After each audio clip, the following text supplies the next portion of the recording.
Bismillahirrahmanirrahim. Assalamualaikum warahmatullahi wabarakatuh. Kembali selalu dengan selera yang memanjatkan puji dan syukur kepada Allah Subhanahu wa taala. Semoga kita selalu ada dalam rahmat, lindungan dan ridhonya. Amin. Subhanallah walhamdulillah astagfirullah Allahu akbar. Kembali saya dari tim Belajar Nusantara. Kali ini akan memaparkan tentang pesan-pesan dari Wali Khidir. Sudah saya sebutkan bahwasanya selama perjalanan SP itu selalu didampingi oleh Sunan Kali. Jadi dari mulai di kandungan, bayi, anak kecil sampai besar itu didampingi Sunan Kalijaga. Nah, pada saat ketika SP harus bertemu dengan Wali Khidir atau Nabi Khidir gitu. Sudah saya sampaikan sebelumnya bahwasanya karena Nabi Muhammad sudah meninggal dunia, maka Nabi Khidir itu berganti status menjadi wali. Tidak menurunkan, cuma mengganti, karena tidak ada nabi setelah Nabi Muhammad. Pertemuan dengan Wali Khidir itu memang harus gitu loh. Dalam video sebelumnya, Menembus Langit kalau nggak salah. Jadi struktur Nabi Khidir itu ke dalam spirit itu di bawah Nabi Muhammad. Jadi kalau saudara teman-teman semua mau menembus Nabi Muhammad harus lewat Nabi Khidir. Dan itu sulitnya minta ampun. Jarang orang yang bisa lewat. Bahkan mungkin belum ada. Kecuali SP bisa. Akhirnya bertemu dengan Nabi Khidir melalui fit and proper test lah segala macam. Saya tidak perlu menjelaskan bagaimana hal itu terjadi. Nah, selama ini mungkin teman-teman mengenal ilmu laduni. Jadi ilmu laduni itu ada yang diberi secara langsung, tidak belajar, ada yang harus belajar. Kalau ilmu yang tidak diberi, yang tidak perlu belajar, diberi secara langsung, itu karakternya wahyu. Sedangkan yang harus belajar ya yang laduni, yang seperti yang dikasih oleh Nabi Khidir. Jadi Nabi Khidir itu kalau mentransfer laduni, dia cukup bersalaman. Kemudian seperti dalam diri kita itu seperti ada wadah gitu loh. Sehingga ketika ada ilmu yang masuk, kita mudah mencerna, memahami, mengaktualisasi gitu. Jadi tidak sekonyong-konyong punya ilmu laduni terus bisa, terus paham, terus ngerti. Enggak, tetap harus belajar. Karena karakternya bukan wahyu gitu. Makanya Nabi Khidir tidak memberi laduni kepada Nabi Muhammad, karena Nabi Muhammad laduninya langsung, karakternya langsung yang dari Allah, wahyu bentuknya. Nabi Musa pun sama, tidak lolos. Tuh. Jadi laduni yang ada di Nabi Khidir itu laduni yang memang semacam tempat lah gitu. Jadi ditransfer tempatnya, ilmunya cari sendiri gitu. Dengan belajar sendiri nanti ilmu itu mudah nempel, mudah dipahami gitu. Nah, dua murid yang sangat terkenal dari Nabi Khidir itu adalah Syekh Abdul Qadir Jailani dan Sunan Kalijaga. Yang lainnya banyak tapi saya mungkin tidak tahu ya, mohon maaf. Nah, ketemu dengan Waliullah Khidir. Jadi Waliullah Khidir ini dia sangat paham dengan tata kelola keuangan gitu. Karena dia anak raja, kalau nggak salah dia putra pangeran lah dari Maroko gitu, kalau tidak salah. Nah, Wali Khidir ini karena dia adalah pangeran atau entah putra mahkota entah bukan, yang jelas dia pangeran keturunan raja, dia sangat paham dengan tata kelola keuangan gitu. Jadi selain laduni syariat, dia menguasai ilmu syariat, maksudnya ilmu tentang paham agama gitu.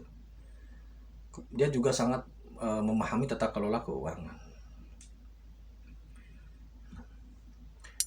Dari Wali Khidir ini, SP mendapatkan dua ilmu. Yang pertama laduni. Nah, yang diterima SP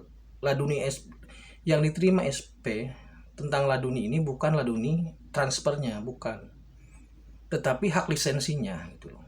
Jadi ketika selesai fit and proper test, SP ini menerima lisensi laduni.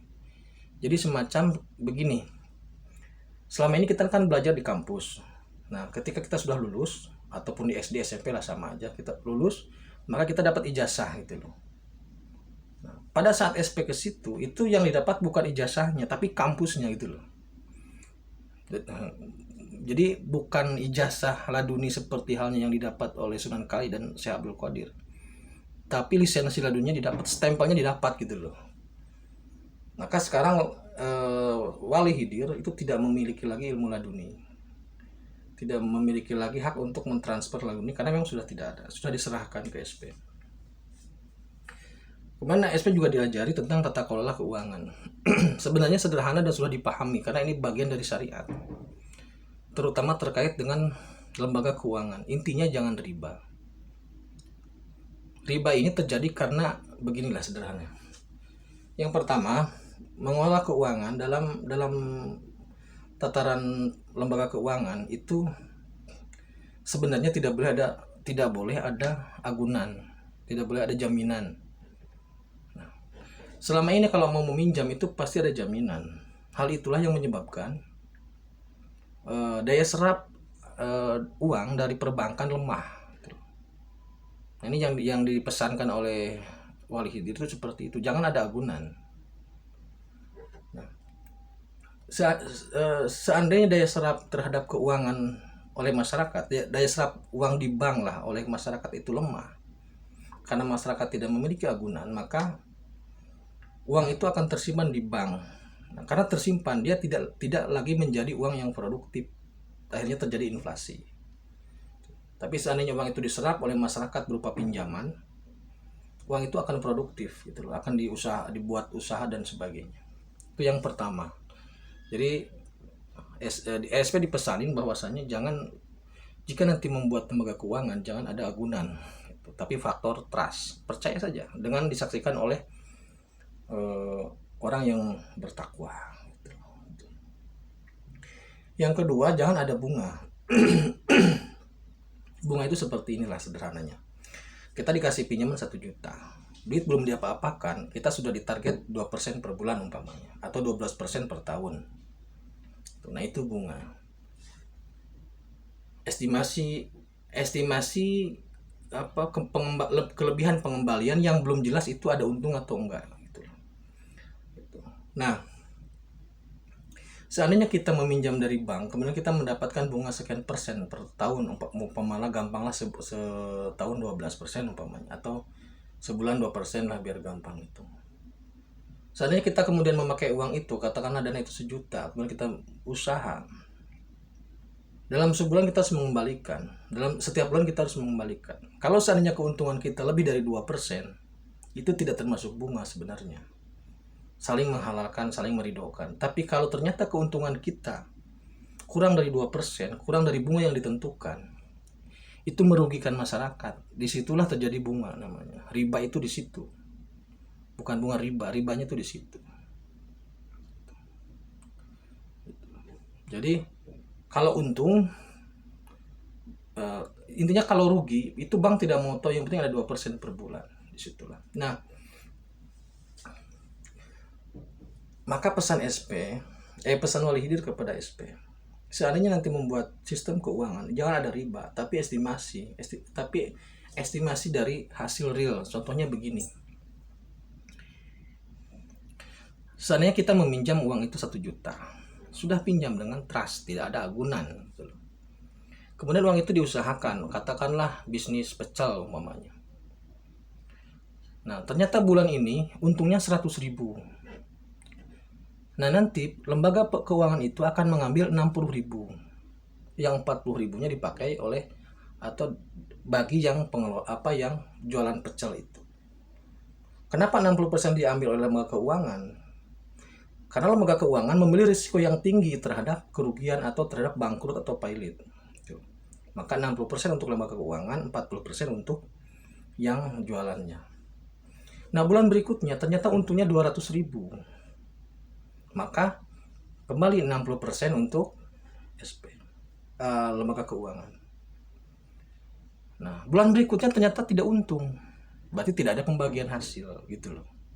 Jadi pembagian hasil itu tidak ditentukan di awal, tapi dihitung dari hasil yang real setiap bulannya gitu loh.